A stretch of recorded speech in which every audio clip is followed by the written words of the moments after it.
Chapter 6 permutation and combination इस chapter का नाम है। तो परमिटेशन एंड कॉम्बिनेशन थोड़ा नया है, मतलब अभी तक आपने शायद यूज नहीं किया होगा या डेली लाइफ में यूज किया होगा तो समझा नहीं होगा कि ये परमिटेशन कॉम्बिनेशन क्या होता है और कैसे अप्लाई करते हैं।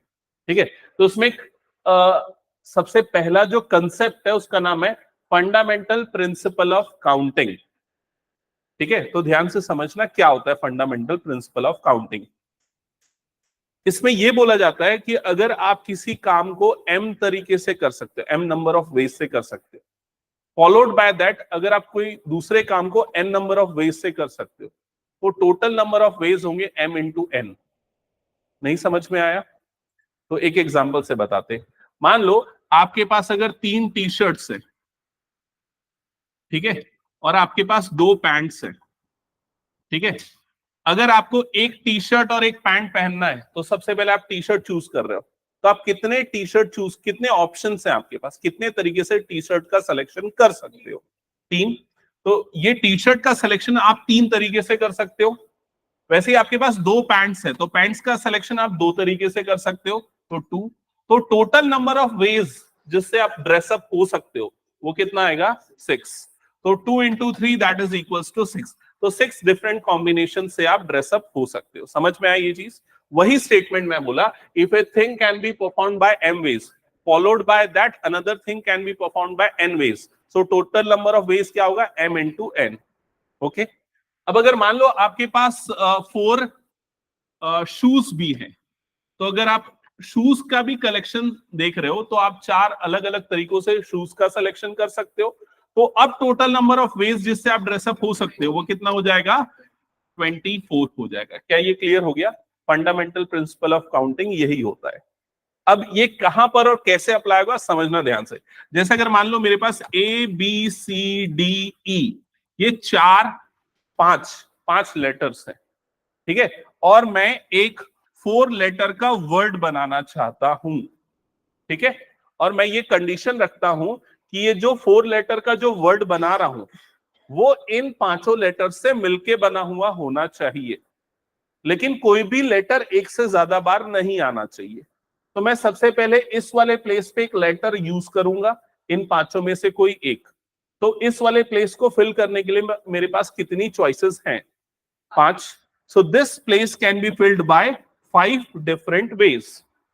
अब एक प्लेस मैंने फिल कर दिया, अब दूसरा प्लेस मेरे पास बचा। अब इस प्लेस को फिल करने के लिए मेरे पास कितनी चॉइसेस हैं? 4, क्योंकि कोई भी लेटर रिपीट नहीं हो सकता, मैंने ये कंडीशन बोली है। तो इसके पास 4 अलग अलग तरीके हैं। अगले प्लेस को फिल करने के लिए मेरे पास कितने तरीके बच गए? 3। और लास्ट वाले प्लेस के लिए मेरे पास कितने तरीके बच गए? 2। तो टोटल मिला के मैं कितने तरीकों से ये वर्ड को बना सकता हूं? तो आंसर क्या होगा? इन सबका मल्टीप्लीकेशन। तो 5 4 जा 20, 20 इंटू 3 60 और इंटू 2 कितना हो गया? 120। तो ये बोलने का मतलब है कि कुल मिला के 120 ऐसे वर्ड्स बनेंगे जो कि इन 5 लेटर्स से मिलके बने हैं, जिसमें रिपीटेशन अलाउड नहीं है। मतलब कोई भी लेटर एक से ज्यादा बार रिपीट नहीं हो सकता। क्या ये लॉजिक समझ में आ गया सबको? अब अगर मान लो मैं इसी कंडीशन को थोड़ा बहुत चेंज कर देता हूं, मैं ये बोलता हूं कि अगेन मेरे पास ये 5 लेटर्स अवेलेबल हैं, मुझे 4 लेटर यूज करके एक वर्ड बनाना है और मैं लेटर्स को रिपीट कर सकता हूं। तो मैं फर्स्ट प्लेस के मेरे पास कितनी चॉइसेस है? फर्स्ट प्लेस को कितने तरीकों से फिल कर सकता हूं? तो आंसर है 5। अब जो लेटर मैं यहां यूज किया वो दोबारा यहां पर यूज कर सकता हूं, तो मेरे पास अगेन पूरी चॉइसेस अवेलेबल है। तो कितना हो जाएगा? 5। अगेन मेरे पास 5 चॉइसेस है, अगेन 5 चॉइसेस है। तो टोटल अब कितने वर्ड्स बन सकते हैं? तो सबको क्या कर दो? मल्टीप्लाई। तो कितना हो जाएगा? 5 की पावर 4 जो भी आएगा 624। तो इतने अलग अलग वर्ड्स बन सकते हैं। क्या ये क्लियर हो गया सबको?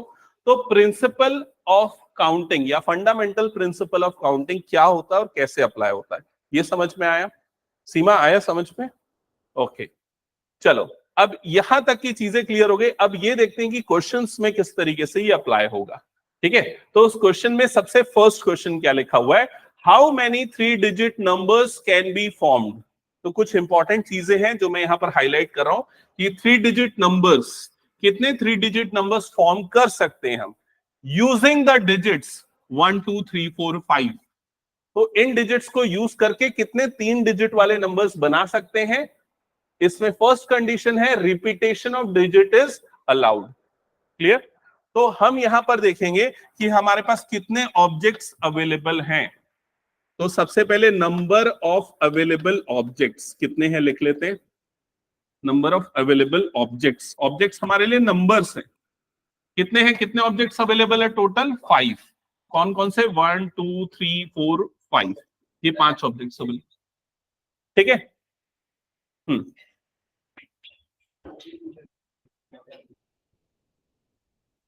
जल्दी सेटल डाउन हो, तुम लोग क्यों लेट से आए हो इतना? ठीक, कोई बात नहीं। ये हो गया यहां तक सबका। नंबर ऑफ अवेलेबल ऑब्जेक्ट्स कितना हो गया? 5। नेक्स्ट क्या लिखा हुआ है? 3 डिजिट नंबर फॉर्म्स करना है। तो यहां पर number of digits, number of objects taken at a time, number of objects taken, number of objects to be taken लिख दो। Number of objects to be taken मतलब आपको कितने ऑब्जेक्ट्स लेने हैं। तो आंसर कितना है? 3, क्योंकि आपको 3 डिजिट वाले नंबर्स बनाने। ठीक है, तो यहां पर हमारे पास हो गए 3 वैकेंट प्लेसेस। ठीक है, और यहां पर हो गए हमारे पास 5 डिफरेंट ऑब्जेक्ट्स। अब यहां पर क्या बोल रहा है? Repetition of digit is allowed. तो रिपीटेशन अलाउड है, तो पहले वाले प्लेस के पास कितने ऑप्शंस है? 5। सेकेंड वाले प्लेस के पास 5, थर्ड वाले प्लेस के पास 5। तो टोटल कितने वर्ड्स, कितने नंबर्स बन सकते हैं? So answer is 125। तो ये फर्स्ट पार्ट का आंसर होगा। क्या ये क्लियर हो गया? सेकेंड पार्ट में क्या बोल रहा है? इसमें repetition of digit is not allowed. अब अगर रिपीटेशन अलाउड नहीं है तो फर्स्ट प्लेस के पास कितने ऑप्शन रहेंगे? 5, सेकेंड प्लेस के पास 4, थर्ड प्लेस के पास 3। तो टोटल नंबर ऑफ वर्ड्स कितने बनेंगे? Answer is 60। क्या ये क्लियर हो गया सबको? हटा दो फिर इस क्वेश्चन को मैं। तो ऐसे क्वेश्चन जो डायरेक्टली आपको दिख रहे हैं एमसीक्यू में आने वाले हैं, लिखने का ज्यादा उसमें नहीं। लक्ष्य जल्दी से नोटबुक ओपन करो।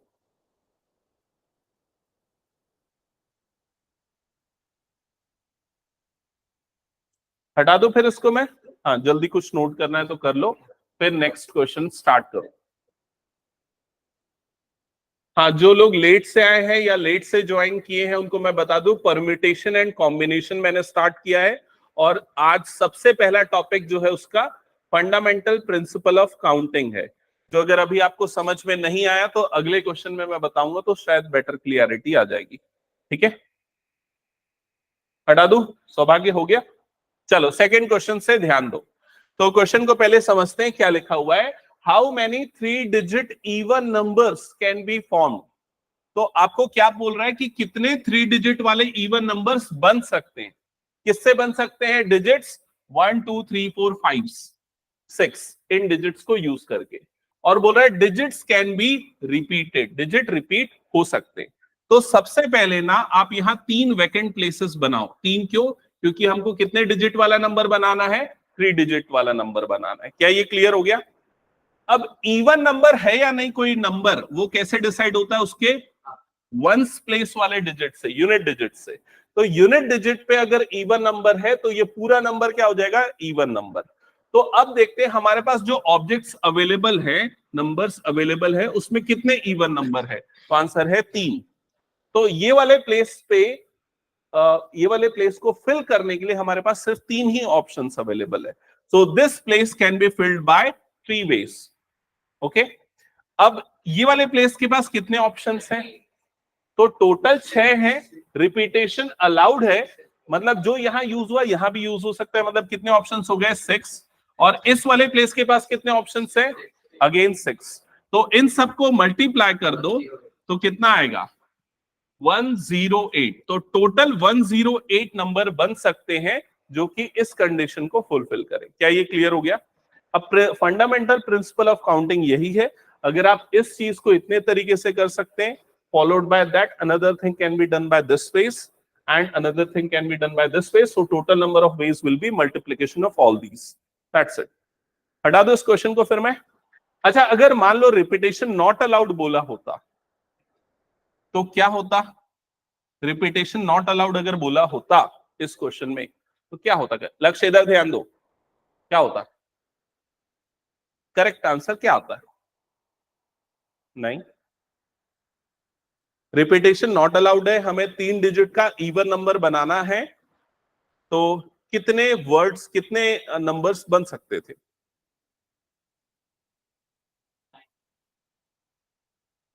तो क्या चेंज होगा इस क्वेश्चन में? सबसे पहले तो हम इसी प्लेस को फिल करेंगे, क्योंकि ये कौन सा प्लेस है? वंस प्लेस है, जिस जो डिसाइड करेगा इवन नंबर है। तो इसके लिए कितने ऑप्शंस अवेलेबल हैं? 3 ऑप्शंस अवेलेबल है। नहीं, परसों करूंगा, ठीक है, कल रेगुलर टाइम पे। तो इसके पास कितने ऑप्शंस हैं? 3 ही ऑप्शंस है, ये वाले 3 ऑप्शंस। ये वाले प्लेस के पास कितने ऑप्शंस है? रिपीटेशन अलाउड नहीं है।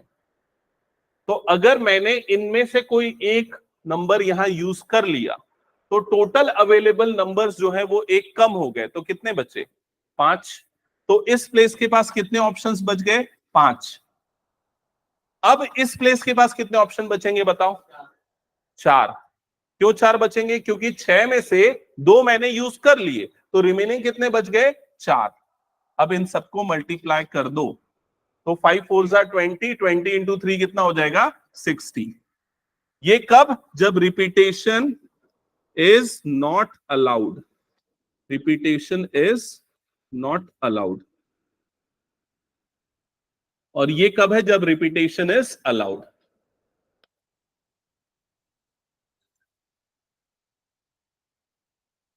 क्या ये क्लियर हो गया सबको? हटा दो फिर इस क्वेश्चन को मैं। चलो नेक्स्ट क्वेश्चन पे मूव करते हैं, क्वेश्चन नंबर 3। एक बार पढ़ो इस क्वेश्चन में क्या लिखा हुआ है। लक्ष्य, क्वेश्चन को पढ़ो जल्दी, लाउड, थोड़ा सारे बच्चों को सुनाई दे ऐसा। हाँ, पीछे पड़ेगा सार्थक।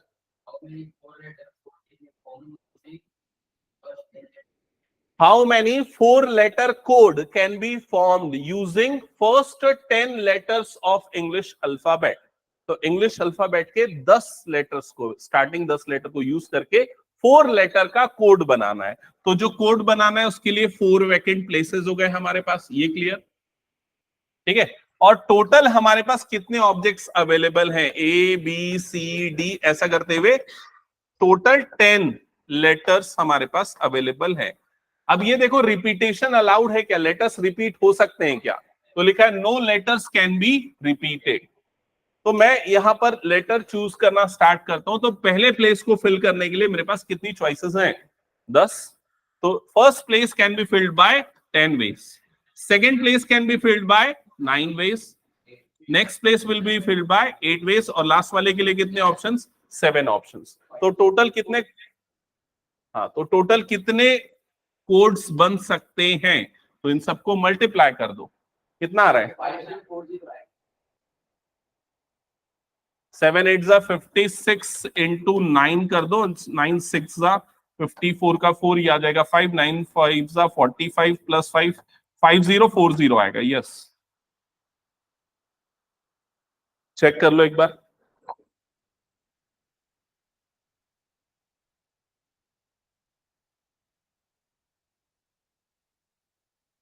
हो गया सबका ये? नेक्स्ट क्वेश्चन ट्राई करो इसको।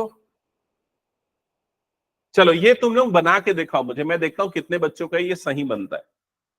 और अपने आंसर बोलना मत, बस ना मुझे नोटबुक पे दिखाना, और जो बच्चे ऑनलाइन हैं वो चैट पे लिख के बताना क्या आंसर आएगा।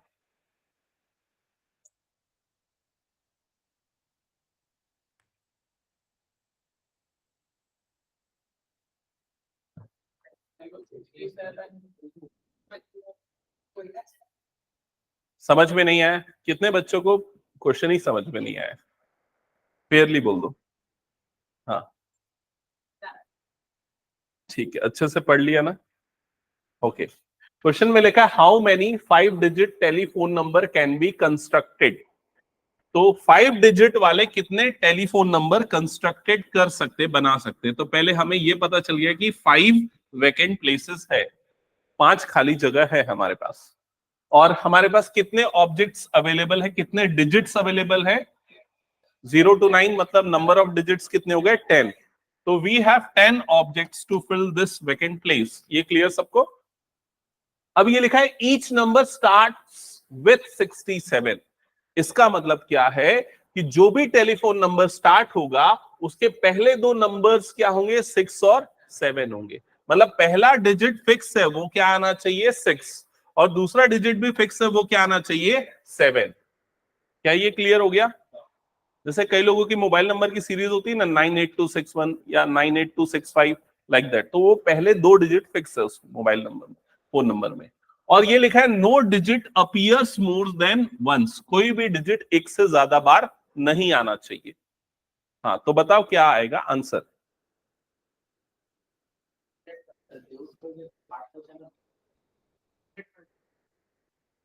336 बोल रहा है, चेक करते हैं। तुम्हारा भी वही आया, और किसी का सेम आया? सार्थक, सबका सेम आ रहा है? 72 आ रहा है, चेक करते हैं। चलो सारे बच्चे इधर पे ध्यान देना। अच्छा ये बताओ, सबसे पहले हम ये देखते हैं इस डिजिट के पास कितनी चॉइस है। इस प्लेस के पास सिर्फ एक चॉइस। इस प्लेस के पास कितनी चॉइस है? एक चॉइस। ठीक है, इस प्लेस के पास कितनी चॉइस है? Answer is 8।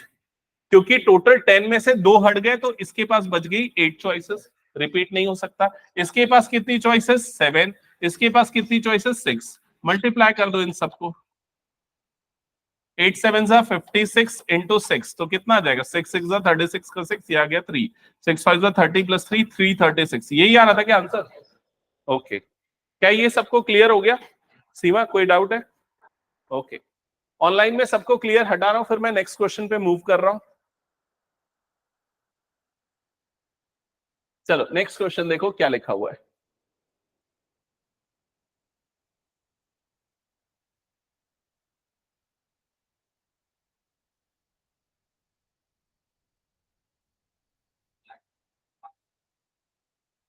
क्या ये ठीक है 8 बोला, लेकिन इसके पीछे ये परम्यूटेशन या फंडामेंटल प्रिंसिपल ऑफ काउंटिंग कैसे लगेगा?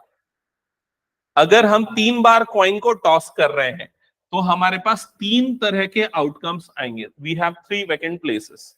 ठीक है, फर्स्ट टॉसिंग में कितने ऑप्शंस है? क्या क्या आ सकता है? 2 आउटकम आ सकता है, या तो हेड या तो फिर tail. So this place has 2 different outcomes. Next place के पास अगेन 2 आउटकम्स। नेक्स्ट प्लेस के पास अगेन 2 आउटकम्स। तो टोटल कितने आउटकम्स हो सकते हैं? Answer is 8। क्या ये समझ में आ गया सबको? ओके, अब एक और क्वेश्चन पूछ रहा हूं। अगर मान लो मेरे पास एक डाइस है, वो डाइस को मैं 10 टाइम्स थ्रो कर रहा हूं, ठीक है, तो नंबर ऑफ पॉसिबल आउटकम्स कितने होंगे? अगर मैं एक डाइस को 10 टाइम्स थ्रो कर रहा हूं, रोल कर रहा हूं, तो नंबर ऑफ पॉसिबल आउटकम्स क्या होंगे? तो 10 टाइम्स रोल कर रहा हूं मतलब मेरे पास कितने वैकेंट प्लेसेस हो गए? 10। समझ में आया? हर प्लेस के लिए कितने ऑप्शंस हैं? 6 ऑप्शंस। तो 6 इंटू 6 इंटू 6, ऐसा करते हुए कितने बार आएगा? 10 बार। तो total possible outcome, all possible outcome क्या हो जाएगा? 6 रेज टू पावर 10। क्या ये समझ में आ गया सबको? ओके, एक कॉइन को अगर मैं 100 टाइम्स टॉस कर रहा हूं तो पॉसिबल आउटकम्स कितने होंगे? 2 की पावर 100। ओके, हटा दो फिर इस क्वेश्चन को मैं। चलो नेक्स्ट क्वेश्चन चेक करो क्या लिखा है।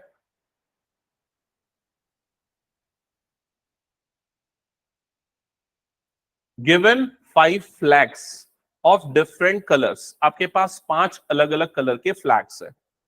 How many different signals can be generated if each signal requires the use of 2 flags? ठीक है, तो आपके पास 5 अलग अलग कलर के फ्लैग है। मान लो एक फ्लैग 1 है, 2 है, 3 है, 4 है, 5 है। 5 आपके पास ऑब्जेक्ट्स अवेलेबल है। ठीक है, अगर आपको एक सिग्नल जनरेट करना है तो आपको उसके लिए कितने फ्लैग्स की जरूरत पड़ती है? तो आंसर है 2। तो 2 फ्लैग्स यूज करके आप एक सिग्नल जनरेट कर सकते हैं। तो अब बोल रहा है कि आप टोटल कितने अलग अलग सिग्नल्स जनरेट कर सकते हैं? How many different signals can be generated? तो क्या होगा आंसर? मेरे पास 5 अवेलेबल है, मुझे 2 फ्लैग्स चूज करने। तो सबसे पहला फ्लैग अगर मैं चूज करूंगा तो मेरे पास कितने ऑप्शंस बच गए? 5। और अगर 5 में से एक फ्लैग यूज कर लिया, रिपीट तो हो नहीं सकता, तो कितना बचेगा? 4। तो टोटल कितने सिग्नल्स जनरेट हो सकते हैं? Answer is 20। क्या ये क्लियर हो गया सबको? This is what fundamental principle of counting. Okay, हटा दो फिर इसको मैं। तो ये आपकी एनसीईआरटी का फर्स्ट एक्सरसाइज था, ठीक है, जिसमें हमने परम्यूटेशन कैलकुलेशन, जिसमें एक फैक्टोरियल नोटेशन आता है, उसको यूज किए बिना हमने डायरेक्ट कैलकुलेशन किया। अब हम आते हैं फैक्टोरियल नोटेशन पे। तो हेडिंग डालो, यहां से टॉपिक इंपॉर्टेंट है ज्यादा, फैक्टोरियल नोटेशन।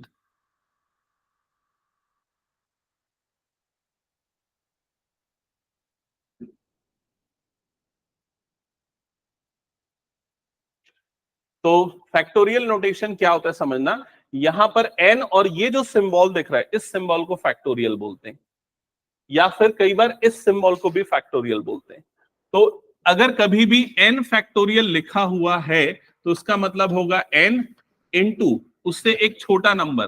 तो एन से छोटा नंबर कौन सा होगा, नेचुरल नंबर, और यहाँ एन हमेशा एक नेचुरल नंबर है। तो एन से छोटा नेचुरल नंबर क्या होगा, एन माइनस वन। उससे छोटा नेचुरल नंबर क्या होगा, एन माइनस टू। ऐसा करते हुए सबसे छोटे नेचुरल नंबर तक जाएंगे, जो कि क्या होता है, वन। तो ऐसा करते हुए कहां तक मल्टीप्लाई करेंगे हम, 3 इंटू 2 इंटू 1। एक एग्जाम्पल के लिए बताता हूं, अगर आपको मान लो 2 फैक्टोरियल की वैल्यू निकालनी है, तो 2 जो नंबर है वो, फिर उससे छोटा नेचुरल नंबर मतलब क्या आ जाएगा, 1। That's it. तो 2 इंटू 1 मतलब आंसर कितना हो जाएगा, 2। अगर आपको 3 फैक्टोरियल निकालना है तो क्या होगा, 3 इंटू 2 इंटू 1, तो कितना आ जाएगा ये, 6। क्या ये क्लियर हो गया। अगर आपको 4 फैक्टोरियल निकालना है तो क्या होगा ये, 4 इंटू 3 इंटू 2 इंटू 1, तो आंसर कितना आ जाएगा, 24। अगर आपको 5 फैक्टोरियल निकालना है तो 5 इंटू 4 इंटू 3 इंटू 2 इंटू 1, कितना आ जाएगा ये, 120। 6 फैक्टोरियल कितना होगा, अब स्मार्ट वर्क करो, कैसे समझो इधर। 6 पहले सुन लो इधर, अगर आपको आता है फिर भी सुनो। 6 फैक्टोरियल निकालने के लिए स्मार्ट वर्क कैसे करोगे, आप इसे लिख सकते हो 6 इंटू 5 फैक्टोरियल। लिख सकते हैं नहीं, बताओ मुझे, लिख सकते हैं ना, क्योंकि 6 5 4 3 2 1, तो 5 4 3 2 1 किसके बराबर हो गया, 5 फैक्टोरियल के।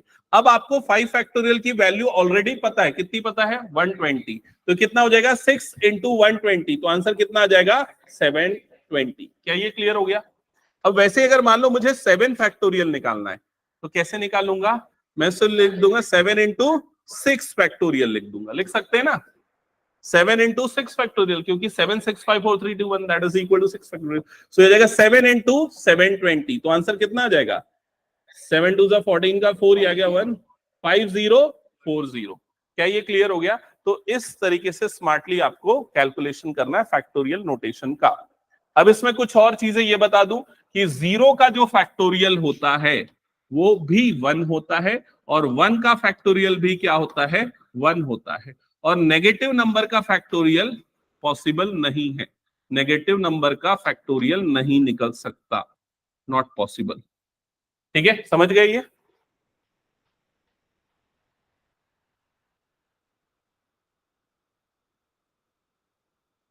अब एटलीस्ट 7 फैक्टोरियल तो सबको याद रहना चाहिए, क्योंकि वो कई जगह पे डायरेक्टली यूज होता है, आपके कैलकुलेशन टाइम सेव करेगा। ठीक है, अब यहां पर मैं कुछ और चीजें आप लोगों से पूछता हूं। ये बताओ कि 4 फैक्टोरियल माइनस 3 फैक्टोरियल करके बताओ कितना होगा, 4 फैक्टोरियल माइनस 3 फैक्टोरियल, क्या ये 1 फैक्टोरियल होगा, यस और no. 4 factorial minus 3 factorial 1 factorial होगा क्या, आंसर इज नो। ठीक है, क्योंकि 4 फैक्टोरियल की वैल्यू कितनी होती है, 4 फैक्टोरियल की वैल्यू होती है 24, माइनस 3 फैक्टोरियल की वैल्यू कितनी होती है 6, तो आंसर कितना आ जाएगा 18।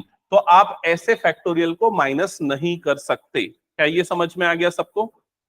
ठीक है, अब ये बताओ, अगर आपको 4 फैक्टोरियल बाय 3 फैक्टोरियल निकालना है तो आप कैसे निकालोगे, 24 बाय 6 करके नहीं, थोड़ा स्मार्ट वर्क करो। तो इसको क्या लिखोगे, 4 इंटू 3 फैक्टोरियल डिवाइडेड बाय ये क्या हो जाएगा, 3 फैक्टोरियल। तो ये दोनों कटेगा, तो आंसर कितना आ जाएगा आपके पास, 4। क्या ये क्लियर हो गया। अब एक और एग्जांपल पूछता हूं, मान लो आपको 100 फैक्टोरियल अपॉन 98 फैक्टोरियल की वैल्यू निकालनी है, तो स्मार्ट वर्क करो, बताओ कैसे निकालोगे। पहले इसे लिखोगे 100 100 फैक्टोरियल से बाहर निकलेगा तो क्या बचेगा फैक्टोरियल के अंदर? 99। 99 को भी फैक्टोरियल से बाहर निकाल दो तो फैक्टोरियल के अंदर क्या बच जाएगा? 98 फैक्टोरियल। और डिवाइडेड बाय नीचे में भी क्या है? 98 फैक्टोरियल। समझ में आया सबको? नहीं आया तो क्लियरली बोलना, मैं एक्सप्लेन करूंगा डिटेल में। नहीं आया समझ में? देख, ये जो 100 फैक्टोरियल है तेरा, इसको तू क्या लिख सकता है? 100 इंटू 99 इंटू 98 इंटू 97, ऐसा करते हुए कहां तक जाएगा? 321, ऐसा लिख सकता है। अब ये वाला जो तेरा पूरा मल्टीप्लीकेशन है वो किसके बराबर है? 98 फैक्टोरियल के। तो तू इसे क्या लिख सकता है? 100 इंटू 99 इंटू इस पूरे को क्या लिख सकता है? 98 फैक्टोरियल लिख सकता है। समझ गया? और नीचे में तेरे पास ऑलरेडी कौन सी टर्म है? 98 फैक्टोरियल वाली टर्म है।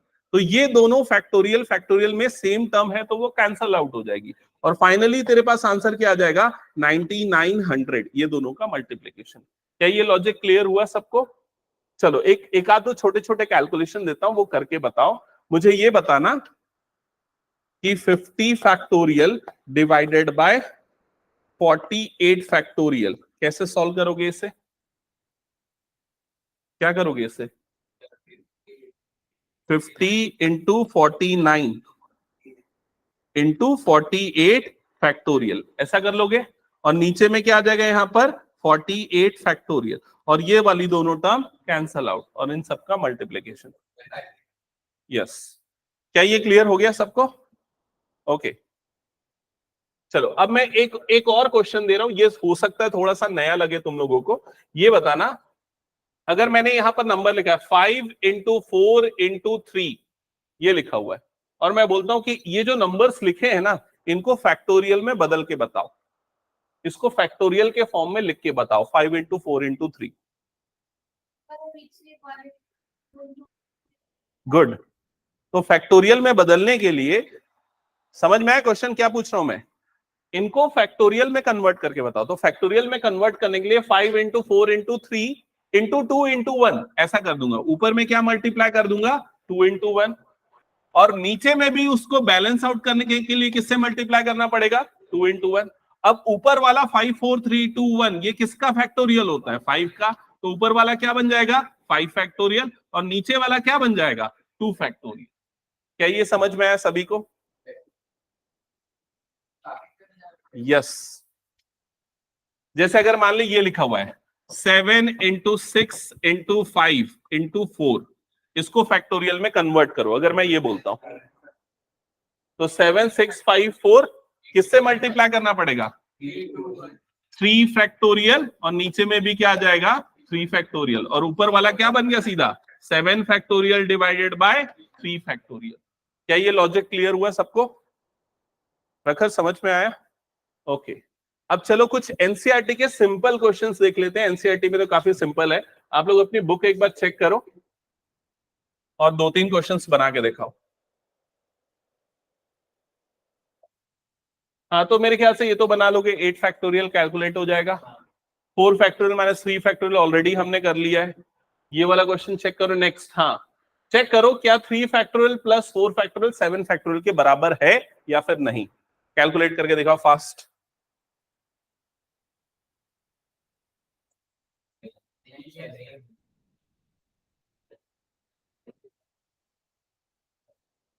कितना कितना आ रहा है लेफ्ट साइड और राइट साइड? लेफ्ट साइड कितना आ रहा है? 3 फैक्टोरियल प्लस 4 फैक्टोरियल। और राइट साइड काफी बड़ा नंबर आएगा। हाँ, 7 फैक्टोरियल तो हमने ऑलरेडी निकाला। कितना है? 5040। तो वो नहीं है इक्वल। ये क्लियर सबको? चलो नेक्स्ट क्वेश्चन सॉल्व करो जल्दी।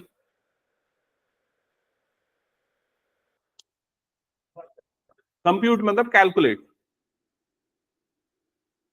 इसकी वैल्यू कैलकुलेट करके बताओ क्या आएगी।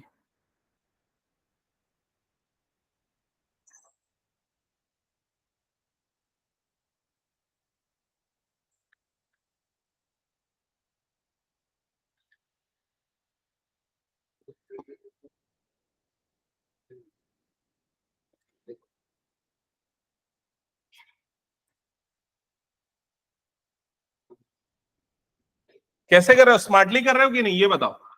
8 फैक्टोरियल को क्या लिखोगे? 8 इंटू 7 इंटू 6 फैक्टोरियल।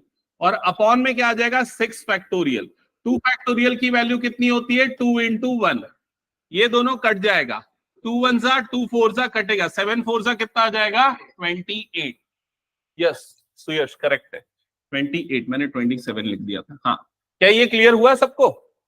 चलो नेक्स्ट क्वेश्चन, हटा दो उसको, मैं नेक्स्ट क्वेश्चन सॉल्व करके बताओ, मैं यहां पर लिख के दे रहा हूं 10 factorial divided by 6 factorial into 4 factorial. Fast calculation करो जल्दी।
हाँ तो बताओ जल्दी से, फर्स्ट वाला हुआ किसी का सॉल्व?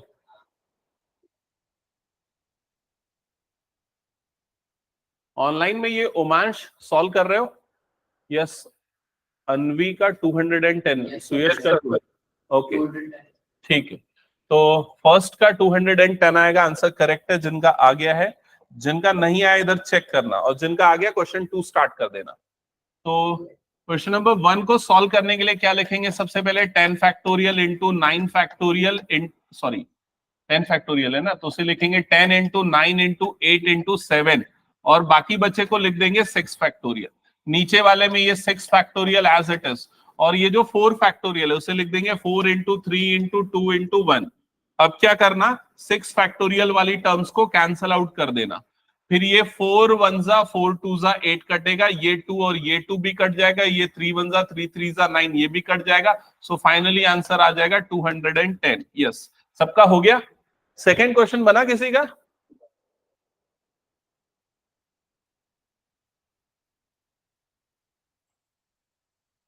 आई थिंक गलत है।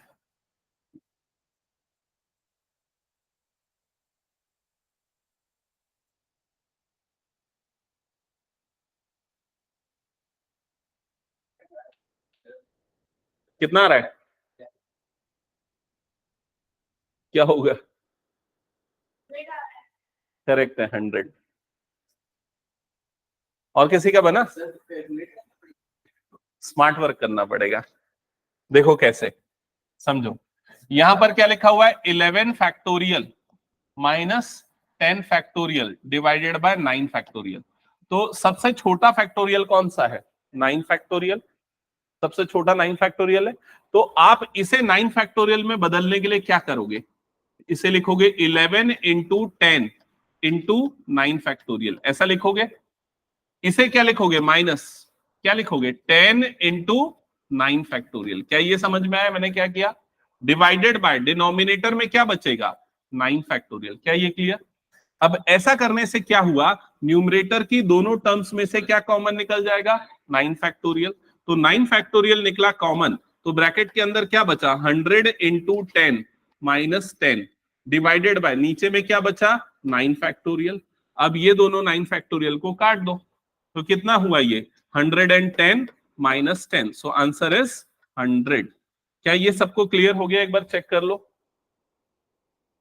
ऐसा एक आध और क्वेश्चन दे देता हूं तो तुम लोगों को प्रैक्टिस हो जाए।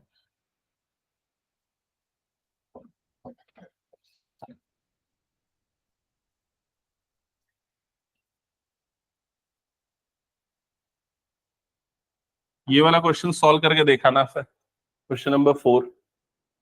थर्ड क्या है, इक्वल है कि नहीं है बताओ? नहीं है। तो 3 2 जा ये 6 फैक्टोरियल, 6 फैक्टोरियल कितना होता है 720 होता है ना शायद। ये 720 होता है, और ये 2 इंटू 6 12 होता है, तो दोनों इक्वल नहीं होंगे। तो क्वेश्चन नंबर 4 करो फिर सॉल्व।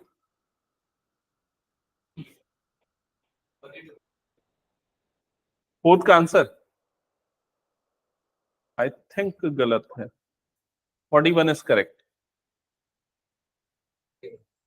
ठीक है, तो कैसे करेंगे इसको? 7 into 6 into 5 factorial minus 5 factorial divided by 5 factorial. क्या ये क्लियर हो गया सबको?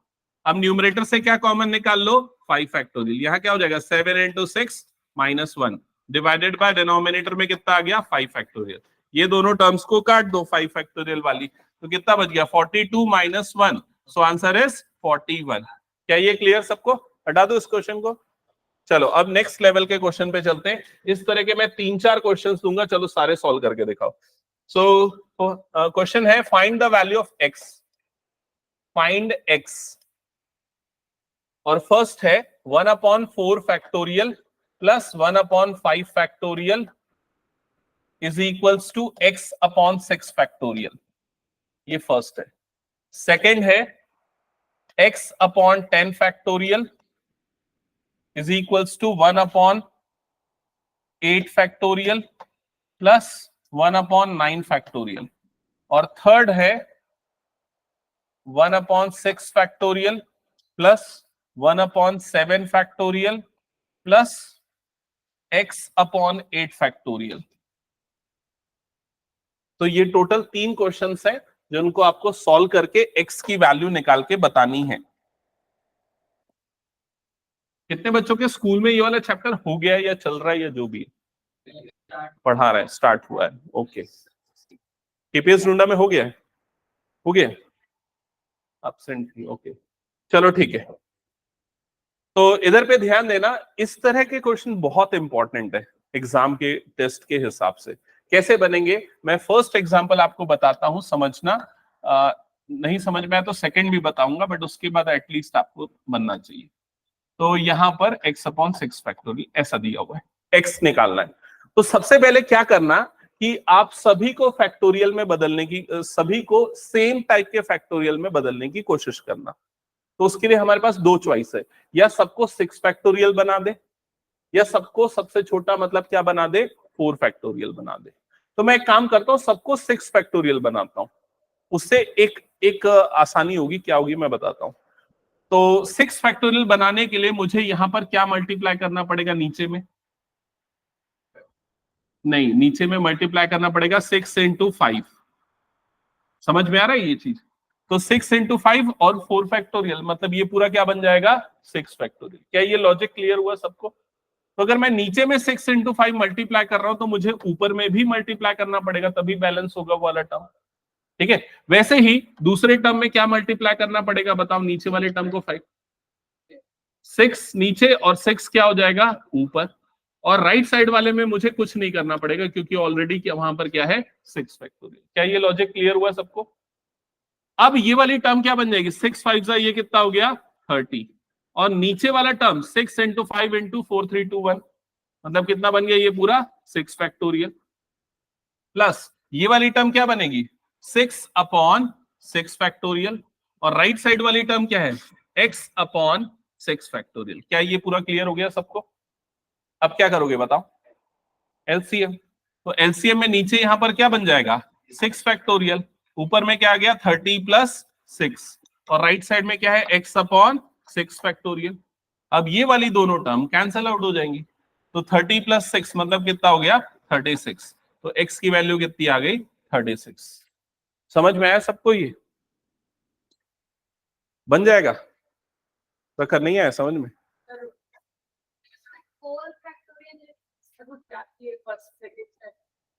ये वाला स्टेप मैंने ऊपर 6 इंटू 5 मल्टीप्लाई किया, नीचे भी 6 इंटू 5, ताकि ये पूरा क्या बन जाए? 6 फैक्टोरियल बन जाए। वैसे ही मैंने यहां पर भी किया। एक और जो तुम लोग पूछ रहे हो ना, देखो इधर एक और तरीका समझो, दूसरा तरीका में थोड़ा सा कैलकुलेशन बढ़ेगा, लेकिन हो सकता है समझना तुम लोगों को आसान हो जाए। ठीक है, जैसे ये दिया हुआ है, क्या करो? सबको 4 फैक्टोरियल में बदल दो, उसकी हो सकता है ज्यादा प्रैक्टिस हो। तो जैसे ये 1/4 फैक्टोरियल, इसे क्या लिखेंगे? 1/5 इंटू 4 फैक्टोरियल। समझ में आया? और राइट साइड में क्या हो जाएगा? x/6 into 5 into 4 factorial. क्या ये क्लियर हो गया? अब क्या करो? यहां से 1/4 फैक्टोरियल को निकाल लो कॉमन। तो यहां पर क्या बच जाएगा 1 प्लस यहां पर क्या बच जाएगा 1/5 और राइट साइड में x/6 5 30 हो गया और ये क्या बना 4 फैक्टोरियल। अब ये नीचे वाले 4 फैक्टोरियल को काट दो तो यहां पर क्या हो गया 1 + 1/5 इज इक्वल टू कितना हो गया x/30। क्या ये समझ में आ गया? अब ये फ्रैक्शन को ऐड करो तो 5 + 1/5 इज इक्वल्स टू क्या हो जाएगा x/30। ठीक है 5 1 जा 5 6 जा 30 ये कट गया तो 6 इज इक्वल्स टू x/6 ये इधर क्रॉस मल्टीप्लाई का तो x इज इक्वल टू क्या आएगा 36। तो दूसरा चॉइस ये भी है वो इज इक्वल्स टू ही है यार। लास्ट वाले क्वेश्चन में वो लास्ट वाली टर्म इज इक्वल्स टू है इज इक्वल्स टू 8/। तो कौन सा मेथड ज्यादा आसान लगा येलो वाला या व्हाइट वाला? हाँ ठीक है।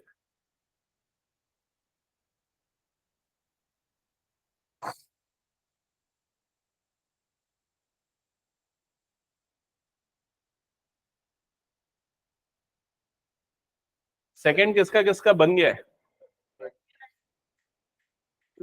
ओके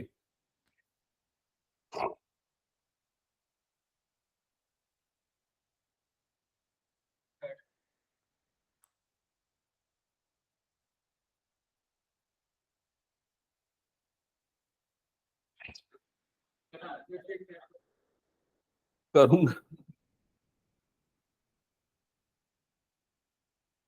एक हफ्ते लगेंगे अभी रुक जाओ।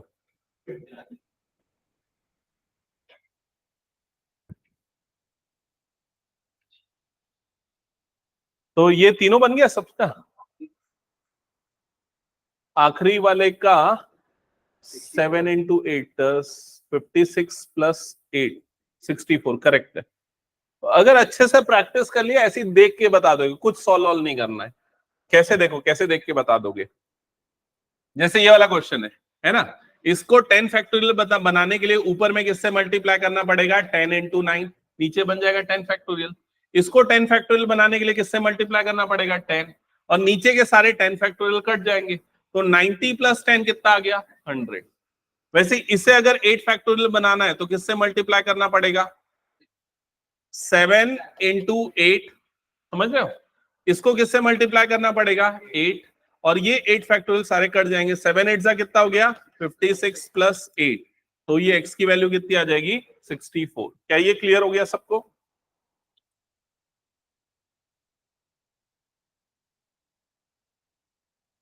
चलो हटा दो इसको मैं हो गया तो सबका। अब एनसीईआरटी के कुछ क्वेश्चंस चेक करते हैं। ये वाला क्वेश्चन हो गया क्या मेरे ख्याल से अभी जस्ट हमने किया। हाँ नेक्स्ट ये वाला क्वेश्चन सॉल्व करके बताओ।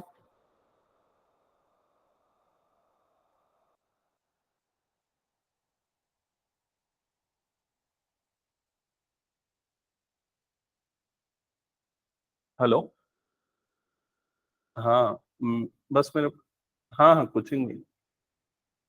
हाँ आ जाओ आ जाओ। हाँ हाँ हाँ ओके। हाँ तो क्वेश्चन नंबर 5 बना किसी का? फर्स्ट पार्ट में बस सिंपली आपको वैल्यू पुट करनी है एन और आर की। तो जब यहां पर पुट करेंगे एन की जगह पे 6 और नीचे में आर की जगह पे 6 - 2 ऐसा हो जाएगा। ठीक है तो ये बन गया 6 फैक्टोरियल डिवाइडेड बाय 4 फैक्टोरियल ऐसा ही होगा। तो क्या लिखेंगे उसे 6 × 5 × 4 factorial divided by 4 factorial. So ये वाली टर्म्स कैंसल आउट हो जाएंगी एंड 6 5 जा ये कितना आ जाएगा 30। So answer will be 30। आया क्या सबका? सेकेंड पार्ट क्या आ रहा है बताओ। यस करेक्ट है ओमांश सुयश।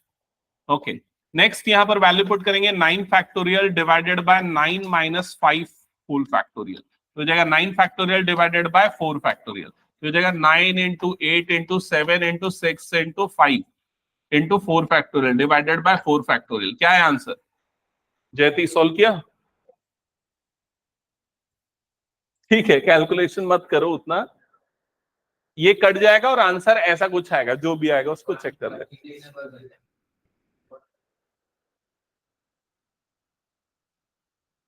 6 5 30 30 into ये 210 210 into 8 8 1 8 8 2 16 तो ये आ जाएगा ये इंटू 9, तो 0, 8 9 72 का 2, ये आ गया 7, 9 6 54 प्लस 7 61 का 1, ये आ गया 6, 9 1 9 प्लस 15120, यही आ रहा है क्या? हाँ ठीक है। तो ये वाली एक्सरसाइज जो थी जिसमें फैक्टोरियल नोटेशन पे बेस्ड कुछ क्वेश्चंस थे, और अब मैं कुछ क्वेश्चंस दे रहा हूं आरडी से, तो एक एक करके देखते जाते हैं। तो फर्स्ट क्वेश्चन है convert the following in, note करो जल्दी question, convert the following in factorial form, in factorial factorial form. तो अभी जो क्वेश्चंस मैं दे रहा हूं उनको फैक्टोरियल फॉर्म में कन्वर्ट करना है। First 5 into 6 into 7 into 8 into 9 into 10, याद है ना कैसे कन्वर्ट करना सिखाया था? हाँ, 3 into 6 into 9 into 12 into 15 into 18। Third है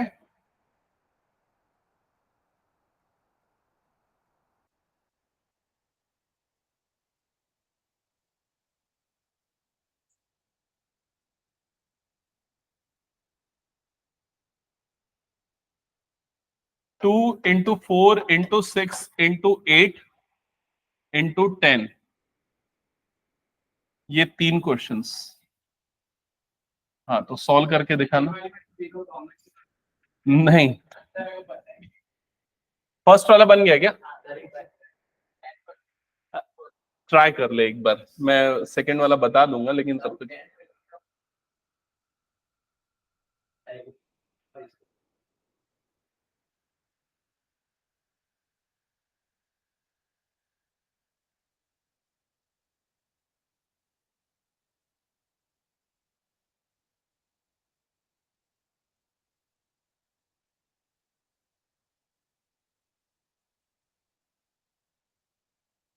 नेक्स्ट क्वेश्चन है find n if n plus 1 factorial is equals to 12 into n minus 1 factorial। इसका फर्स्ट पार्ट है और इसका सेकेंड पार्ट है n plus 2 factorial is equals to 2550 n factorial। हाँ, चलो अब एक एक करके चेक करते हैं। हाँ, नहीं, देखो इधर ध्यान दो। आई थिंक फर्स्ट वाला तो मोस्ट ऑफ द स्टूडेंट्स ने बना लिया होगा, चेक करते हैं फिर भी। तो इसे फैक्टोरियल में बदलने के लिए किससे मल्टीप्लाई करोगे? 4 से। 4 इंटू 3, 4 फैक्टोरियल से सीधा कर दे रहे हो ना, तो 4 फैक्टोरियल इंटू 5 6 7 8 9 ऐसा करते हुए कहां तक गया? 10।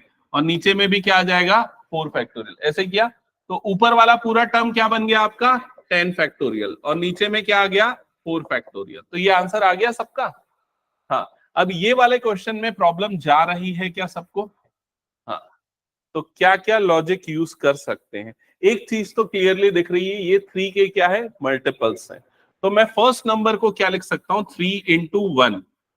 सेकेंड नंबर को क्या लिख सकता हूं? 3 इंटू 2। नेक्स्ट नंबर को 3 इंटू 3, नेक्स्ट को 3 इंटू 4, नेक्स्ट को 3 इंटू 5, और नेक्स्ट को 3 इंटू 6। क्या ये क्लियर है? अब भाई 3 कॉमन तब निकालेगा जब बीच में प्लस होगा, यहां तो बीच में मल्टीप्लीकेशन है। समझ रहा है ये चीज? तो 3 मल्टीप्लाई में है सभी 3 के साथ। तो अब क्या करें? तो अब ये करो, ये 3 ये 3 ये 3 ये 3 ये 3 ये 3 ये 3 को सबको जब मल्टीप्लाई करेंगे तो क्या बनेगा? 3 की पावर 1 2 3 4 5 6, 3 की पावर क्या हो जाएगा? 6। ऐसा ही होगा। बाकी बची हुई टर्म क्या बची? 1 into 2 into 3 into 4 into 5 into 6 into 5 into 6, इतना ही बचा। तो ये पूरा क्या बन जाएगा? 6 फैक्टोरियल। तो ये पूरा टर्म बन गया 6 फैक्टोरियल। तो आंसर क्या आएगा? 3 की पावर 6 इंटू 6 फैक्टोरियल। क्या ये लॉजिक क्लियर हुआ सबको? अब इस लॉजिक को अप्लाई करके इसका आंसर मुझे निकाल के बताओ। करेक्ट, आ गया सबका? क्या?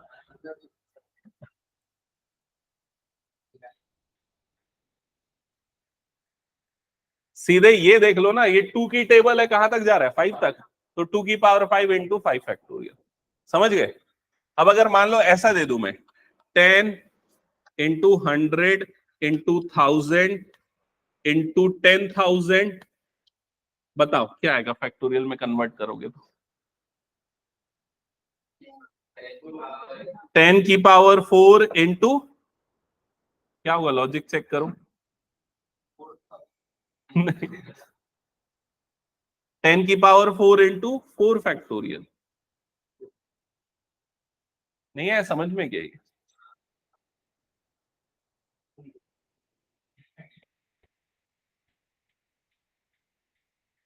नहीं, मैं सॉरी, क्वेश्चन गलत दे दिया, मैं क्वेश्चन गलत दे दिया। मैं ये दे रहा था 10 इंटू 20 इंटू 30 इंटू 40, ये देना चाह रहा था एक्चुअली क्वेश्चन। हाँ, 10 इंटू 20 इंटू 30 इंटू 40, अब कन्वर्ट करो फैक्टोरियल। हाँ, अभी क्लियर हुआ ना? ठीक है, चलो नेक्स्ट ये दो क्वेश्चन सॉल्व करते हैं, फिर एंड करेंगे आज की क्लास ना।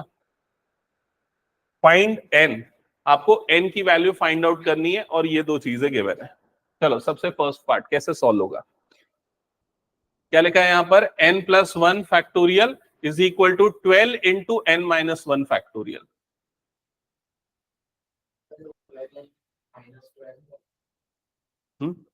ये 12 ना फैक्टोरियल के बाहर है, फैक्टोरियल के अंदर सिर्फ इतना है।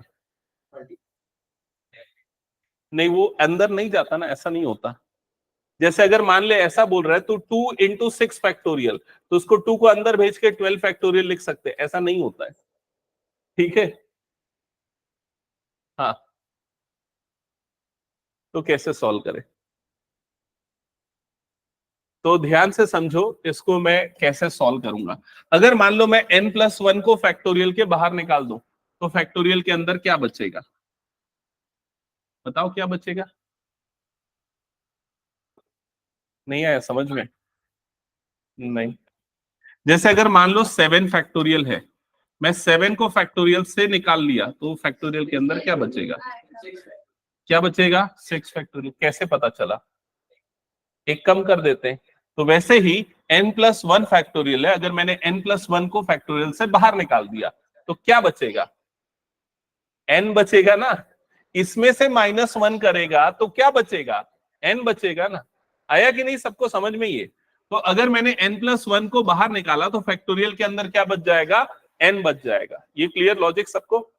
ठीक है। Is equal to right side में 12 इंटू n-1 फैक्टोरियल, इसको मत निकालो बाहर फैक्टोरियल के। क्यों नहीं निकालो बाहर? क्योंकि बाहर निकालोगे तो क्या बचेगा अंदर में?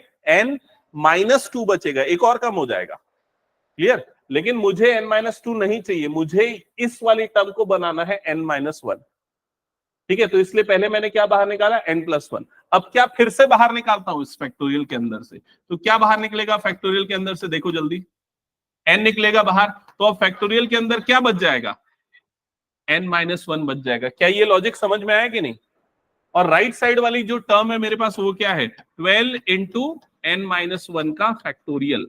चेक करो ये क्लियर हुआ सबको? तो मैंने फैक्टोरियल के अंदर से दो टर्म बाहर निकाले, एक बार n+1 निकाला, एक बार n निकाला, तो फैक्टोरियल के अंदर ये बचा। अब ये मैंने ये सोच के निकाला, ये जब दोनों टर्म सेम हो जाएंगे तो ये दोनों क्या हो जाएंगे? Cancel out. तो फैक्टोरियल का झंझट खत्म। अब सिंपली निकाल लो n। आगे हो जाएगा सॉल्व। करो सॉल्व।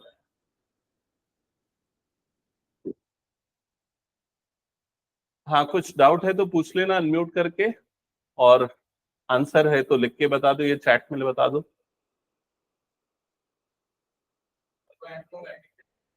हाँ, n को मल्टीप्लाई करेंगे ना ऐसे अंदर, ये n इन दोनों से मल्टीप्लाई होगा तो क्या बन जाएगा? n² प्लस n, और राइट साइड में क्या बच गया? 12। अब ये 12 इधर भेज दो तो क्या हो जाएगा? -12। तो n² plus n -12 is equal to क्या हो गया? 0। तो ये बन गया क्वाड्रेटिक इक्वेशन। अब मिडिल टर्म स्प्लिट करो, किसमें स्प्लिट होगा? प्रखर सॉल्व करना जल्दी है। फर्स्ट स्टेप समझ में नहीं आया? देख, ये वाला पूरा, ये तेरा पूरा क्वेश्चन था, है ना? मैंने क्या देखा, इन दोनों में, ये दोनों फैक्टोरियल वाले हैं, दोनों में बड़ा कौन सा है? n+1 वाला। अब जब मैं बड़े नंबर में n+1 को जब मैं बाहर निकालूंगा फैक्टोरियल के अंदर से, तो फैक्टोरियल के अंदर क्या बचेगा? तो मैंने एक एग्जांपल बताया था, जैसे मान लो 7 फैक्टोरियल दिया हुआ है, मैं 7 को अगर फैक्टोरियल से बाहर निकालता हूं तो क्या बचता है अंदर में? 6 फैक्टोरियल।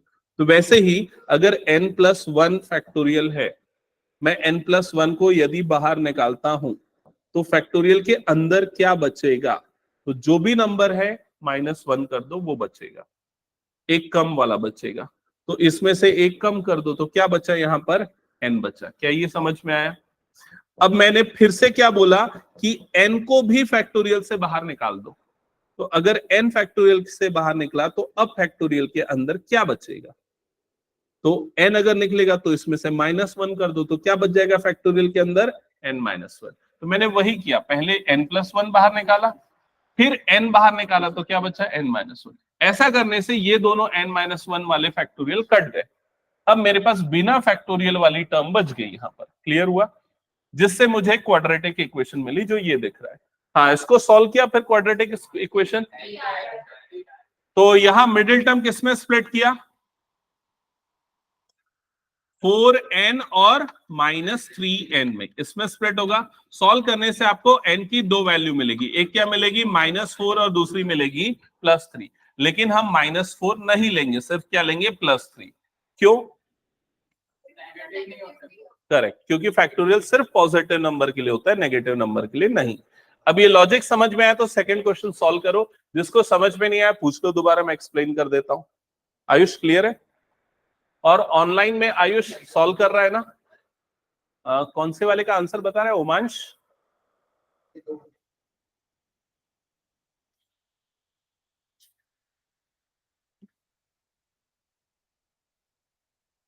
सेकंड का? अच्छा, 42 49 चेक करते हैं एक बार।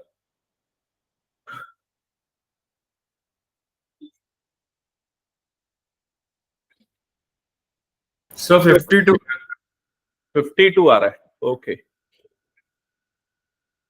और बाकी लोग भी सॉल्व कर रहे हैं ना? अनवी, आयुष, आयुष राज गुप्ता, अंशिका।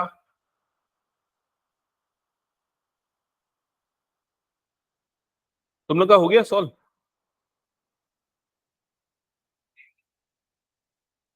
अच्छा, तो फिर इसने कैलकुलेटर से किया क्या उमांश?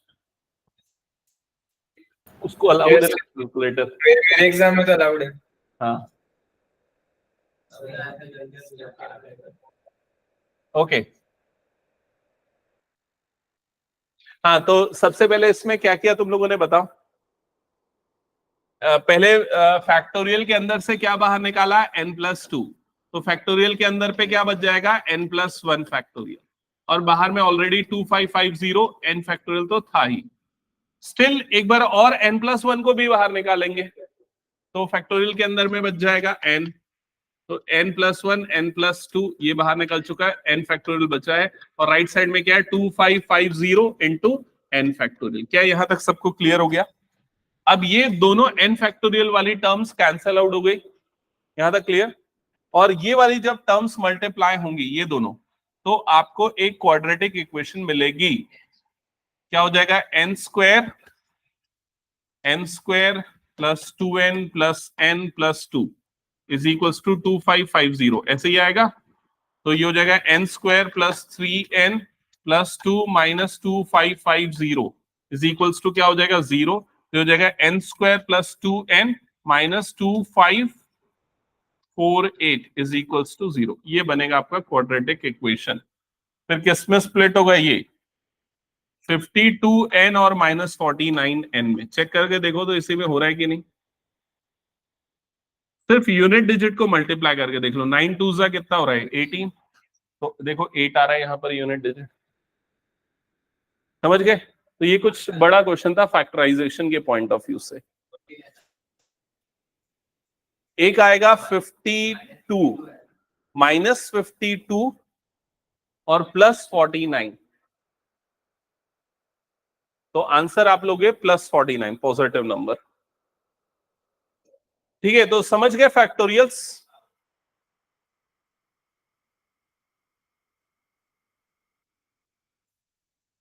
हो गया? सूख गया कपड़ा? तो और पढ़ाऊं क्या? ठीक है, एंड करते हैं आज की क्लास। नेक्स्ट क्लास में ना हम परम्यूटेशन